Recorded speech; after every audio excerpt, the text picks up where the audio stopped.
Welcome to the Texas Conflict Coach radio program.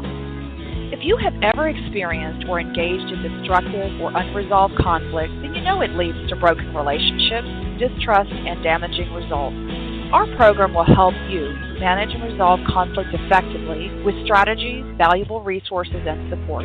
I am your host, Patty Porter. My guest hosts, Zina Zameta and Stephen Kotev, along with our guest experts, will share our experiences, raise your awareness, and give you food for thought. We will share with you problem-solving strategies no matter what your situation is. At work, with neighbors or friends, family, and as partners.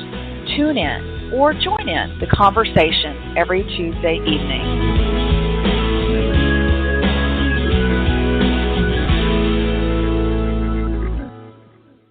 Hello, this is Zina Zameta. And today's program is part of our Holiday Conflict series, focusing on blended families and the kinds of unique challenges they face during the holidays. We are calling it How Blended Families Can Unite and Not Fight During the Holidays. According to recent statistics, almost 50% of all marriages in the United States end in divorce. Most divorced adults remarry and create blended families of yours, mine, and ours, and include assorted, confused grandparents. Navigating the holidays can be stressful when arranging child custody agreements, table seating, and various cultural and religious beliefs and political beliefs among the families. Best-selling humor author Elaine Ambrose uses her own experiences to discuss how to focus on the joys of the season and prevent your blended family from exploding into a food fight. Joining me is Elaine Ambrose. She's a #1 best-selling author of 8 books, including Midlife Happy Hour and Menopause Sucks. Elaine exploits her life experiences to share humor with a crabby world. She's an internationally known syndicated blogger and humorous speaker from Eagle, Idaho. Welcome to the program, Elaine. Thank you, Zina. It's a privilege to be here. I think I'm so excited to talk with you, but I've talked with other women who are wanting to pack up and leave the country until January to avoid the holidays. Yes, I think that's really true.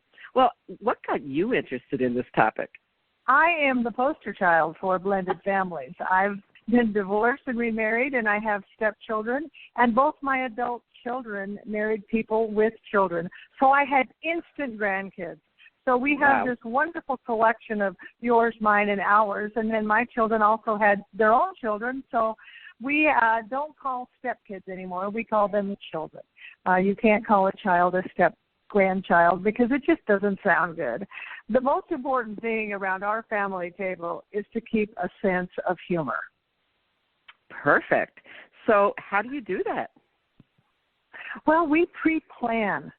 I know that sounds pretty anal, but we do. We have to think of what's going to happen with child custody arrangements with the grandchildren, with who's going where on what night, and maybe my kids won't come over to my house on Christmas Day. They'll be at the other house. And that's what we have to anticipate. Nobody wants drama. Drama is so overrated. And this year there seems to be so much angst in the country. You may have noticed it. I did. Yes. And so you can pre-plan and you can say, okay, we're not going to talk politics at the table, and there'll be $1 fine for anybody who does. Oh, and I love it. Yes, and that money will go to a charity that person wouldn't like. So that's how you can try to stop that. And Gina, if we know that somebody is going to be obnoxious, do you know that we don't have to invite them? I don't understand why people are so obligated to invite everybody. They know someone's going to get drunk, fall off the stool, yell at somebody for being divorced, refuse to recognize the new in-laws. We just call a designated driver and take them home. We don't have to invite drama into our houses, into our minds, especially in front of the children. It's just not fair to them. And so we need to at least keep with humor and because that's our family. And our family we have to accept the good, the bad, and the ugly, because my goodness, 50% of us have gone through a divorce. Our families know what it's about, and we all want to come to the table, and the only thing we want to fight over is that last piece of pecan pie. Oh, perfect. Well, you say that you can bring humor into it, but most of us don't find divorce and blended families humorous. So how do you get other people to find the humor in it? Well, if they're at my house, they're going to laugh. Right. We're going to tell stories. We're going to tell jokes. And yes, divorce is painful, especially if there's someone there recently divorced. And then you just reach out and love that person. We have no idea what goes on behind closed doors, and we're not to judge, we're to love. And goodness, especially I keep bringing up the children. We have a little collection of kids running around all the time, and if they see that we're fighting, share that to I know sometimes people say, well, he was a jerk. That's why I divorced him. You don't say that in front of the children. If kids grow up thinking that half of them is being called a jerk by the other half, that's not fair to them, and you better have a lot of money for therapy. And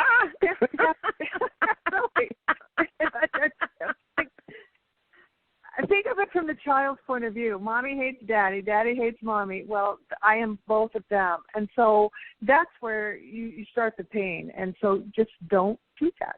You have to limit your get-togethers. I have an ex-husband, and yes, we come together for our children's graduations, for their weddings.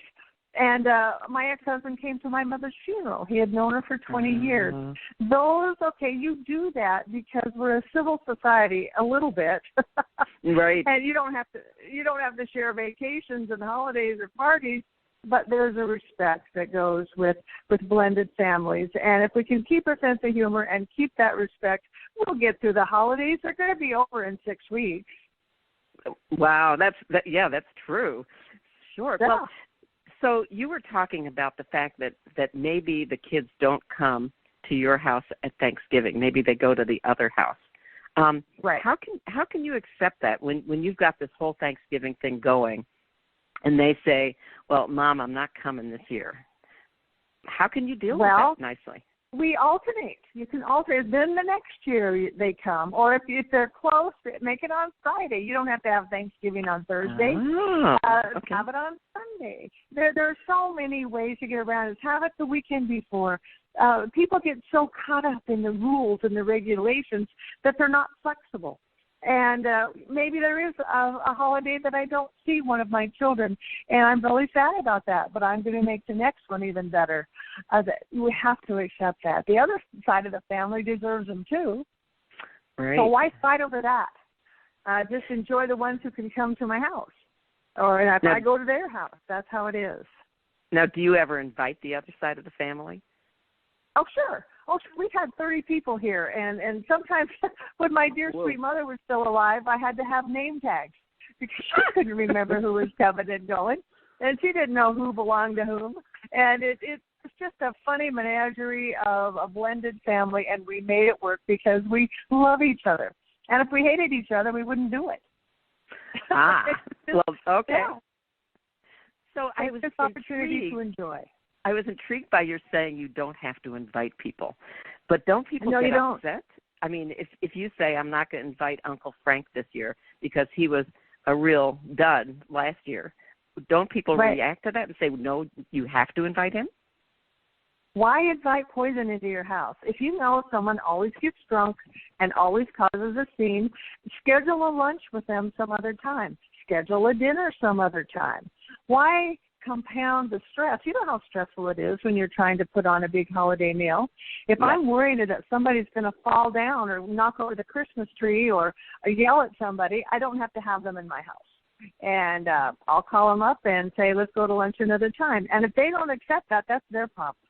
But they should know by now that their behavior is causing problems. I just think of the children. Every time I come back to these little kids who don't deserve that. They deserve this example of a loving family who can work together, who can coordinate the child custody agreements and the presents and the in-laws and outlaws and ex-in-laws and all of this, because it's a little community here. And think of the example we're showing them. I also worry about folks. My mom was slipping in and couldn't understand what was going on with all the commotion. So we just sat down and everyone had a moment to talk with her individually. And that's how we've got to bring back this respect for the older generation and also the kids. The adults made the problems. We got the divorces. We brought other people into the picture. It's not all the grandparents or the children. And so let's all work together and have some extra dessert and start to laugh a little bit more. Now, I think that's a very interesting idea that you had about people talking individually to your mom, because yes. I think you're right that older people often do get overwhelmed with all of the in-laws and the outlaws and the ex-laws. They have no clue who's there. And my mom would just sit all by herself then because she didn't understand. And so we just started that tradition of talking to her one-on-one. And well, that made all the difference for everybody. And it was so good for all ages. Wow, that's wonderful. So what if one of your kids has married a jerk? And what? Well, thankfully mine didn't. But if they did, it got divorced. I just want to put that out there. I mean, someone's kids. Yes, okay. Listening, No, that happens. That happens, and you have to support your child. So many times, parents take sides. In-laws, outlaws are all taking sides. People lose friendships because a friend is one or the other. You stick with your child. If they married somebody who is a jerk, you don't have to have that person around. If they had children together, that's a different issue. Yes. The children, even if their dad or mom was a jerk, that's part of who they are. And so you work around that and don't blame the child for the adult's problem of marrying wrong and then getting a divorce. Mm-hmm. So supposing, I'm bringing in all these stories that I've heard, that someone really liked the ex better than they like the current spouse. And, that's happened. Yeah. Yeah. And so they want to invite the ex to the Thanksgiving dinner or to the Christmas dinner. I think we have to get mature and be adults about this. Why would you do that? Why would you invite an ex that you know is going to cause hard feelings with your with your daughter or son or somebody who's directly in your family? Can't you arrange a lunch another time? Can't you go somewhere else on another day rather than to cause hard feelings? And if you're going to hurt somebody's feelings on purpose, don't do it at a holiday meal. So really, you can still be friends. Yeah, you can be friends elsewhere. So you're really saying be mature, and that's kind of hard to do, especially at the holidays. Oh, it is. Well, if you've gone through some bad ones like I have, you want the good ones, so yes. You don't repeat what didn't work.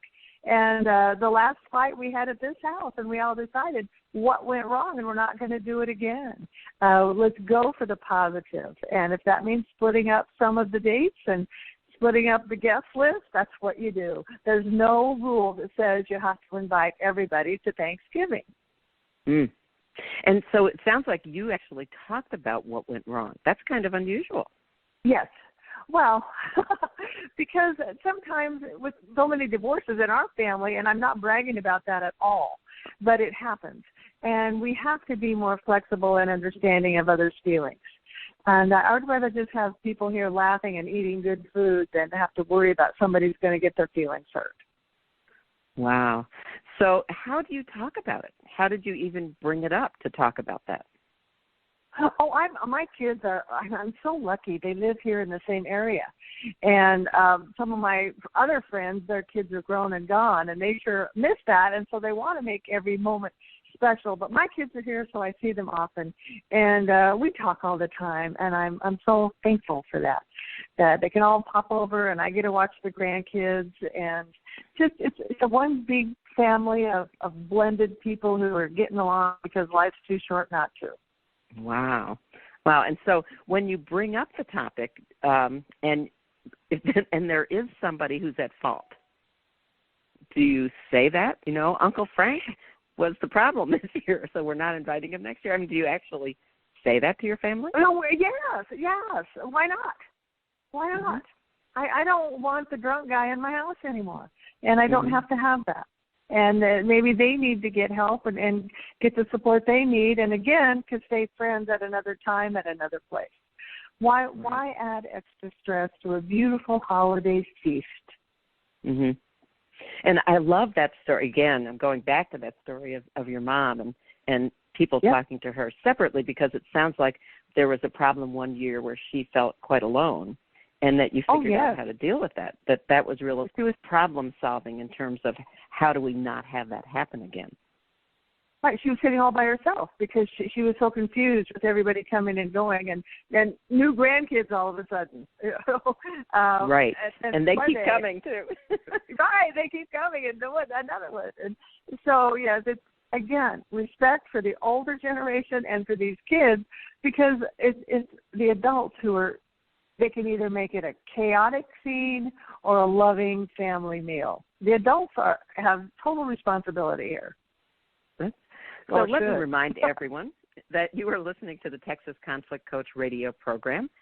We invite you to follow us on Blog Talk Radio, and I am speaking with Elaine Ambrose about blended families at the holidays.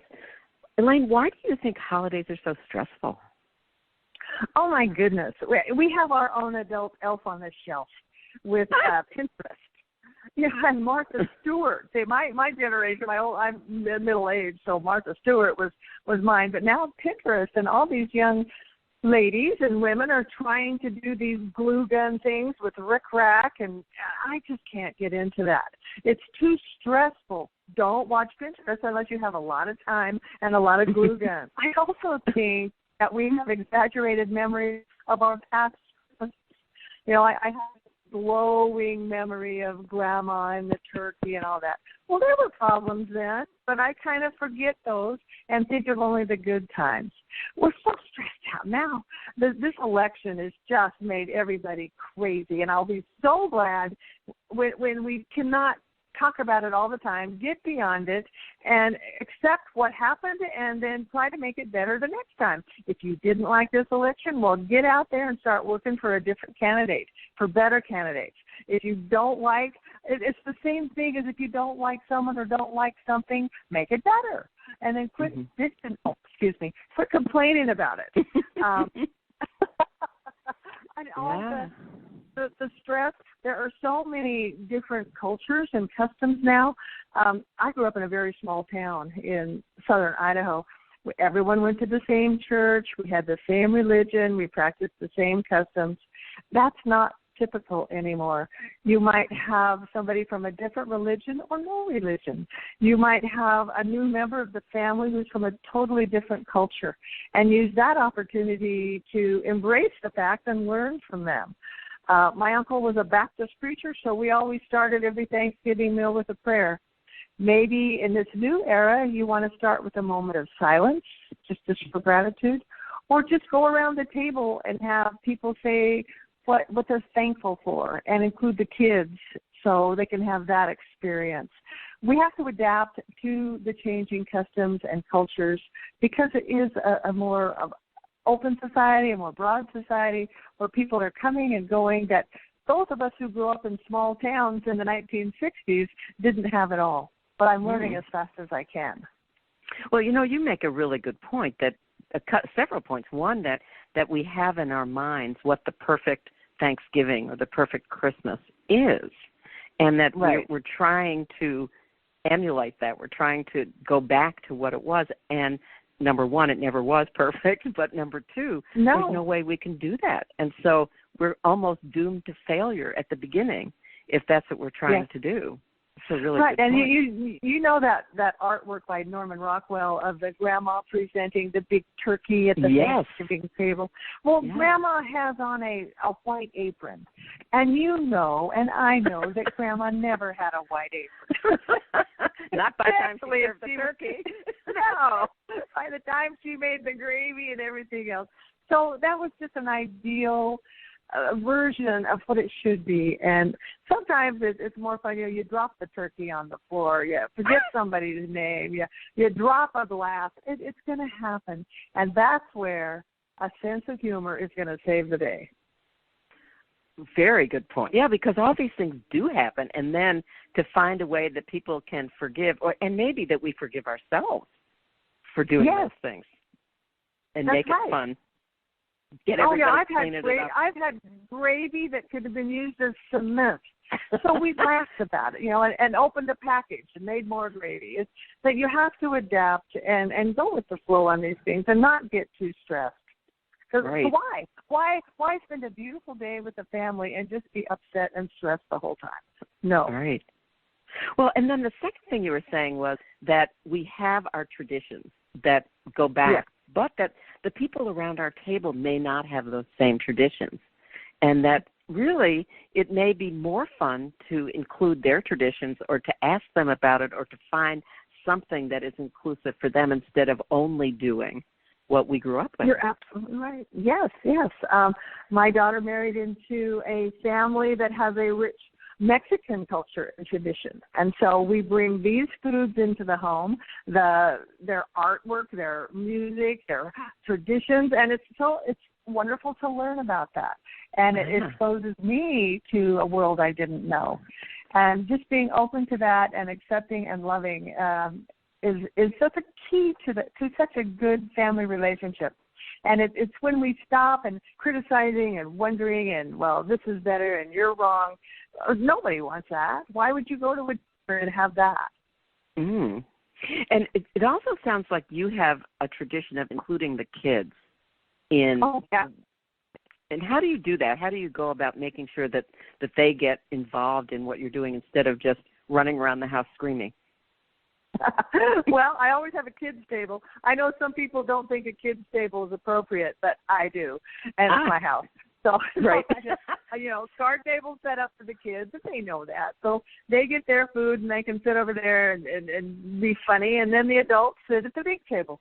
And then we can have a glass of wine if we want and don't have to worry about it being knocked over by a kid. We can knock it over ourselves. Right. But but the kids are what make, especially Christmas. We just have a white elephant exchange for the adults, and it's all focused on the kids. And these little children, I just, worry so much sometimes about what kind of world they're growing up into. And if I can give them a wonderful holiday experience and a happy time around the table and sharing of family traditions and values, that makes my life worth living. And I see these bright little faces, and they just fill my heart with hope and love. Beautiful. Well, how do you pass along your traditions and other people's traditions to kids? How do you go about doing that? For the past 30 years, I have made candy trains, and I started making them with my kids. And now my daughter and daughter-in-law and their children, we all get together every December and make candy trains. It's just one of those traditions that is so special, and I have pictures to prove it. They go back 30 years. And we always get out the pictures. It's almost too easy now to take photographs with cell phones and the iPad. And I don't have to pull out the old scrapbooks. So my own two pictures of Christmas of 1980. But boy, those pictures are great. And now I've got 7,000 photos on my cell phone. It's almost impossible. But the traditions of, I have special ornaments that I bring out. I have my mother's Christmas ornaments that I bring out, and we talk about them. When the grandkids come over, I have different holiday traditions I use that my parents and grandparents used, and so we talk about that. It's so important to give them a connection. Well, they might be brand new to the family. My one granddaughter was, 4 years old when she joined the family, when my son married her mother. And so instantly I had a granddaughter. And that I had to get up to learning on that too, because I hadn't had a grandchild before. So it depends on all of us, Dina, to work it out.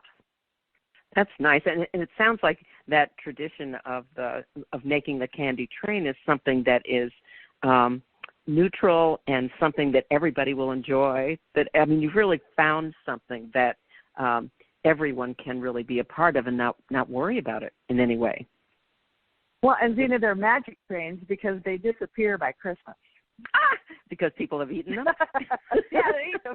It was made out of candy bars and M&Ms, and we make a little train out of them on licorice tracks, and they disappear. Oh, I love it. Yeah. That is just great. Well, I'm wondering if there are people who are listening in who are thinking, boy, this sounds great, but, my holidays are a crisis all the time. Can you suggest any things that they could begin with or things that they could start with to think about? Keep it simple. I know so many people who would love to be invited to a holiday meal.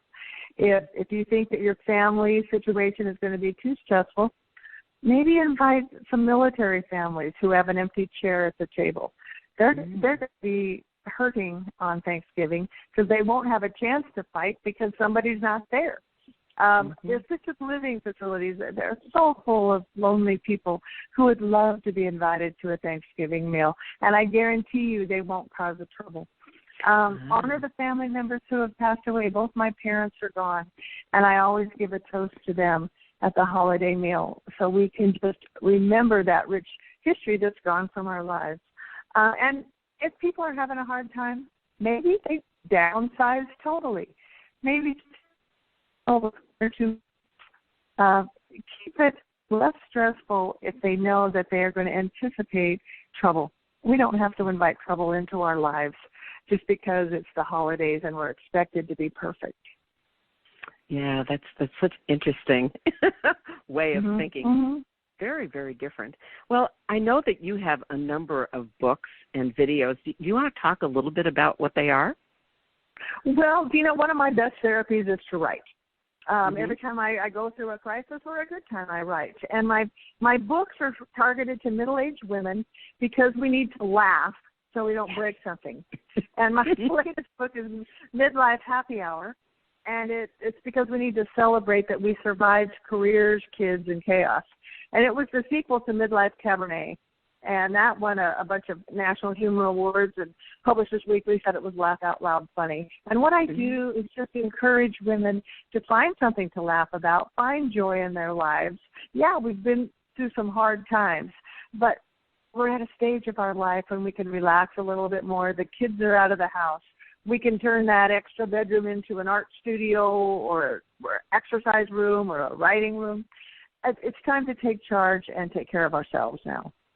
Oh, that's really perfect. And if people want to find you, the ElaineAmbrose.com, is that the best way for them to do that? Yes, ElaineAmbrose.com. I have 10 books listed on there. Then I'm also syndicated on the Huffington Post. I've got a lot of articles on there. And just come and say hi and join me on Facebook and Twitter, and we'll be best friends. Yes. Well, and it's so much fun to go onto your website, I have to say. It's really a joy to do that.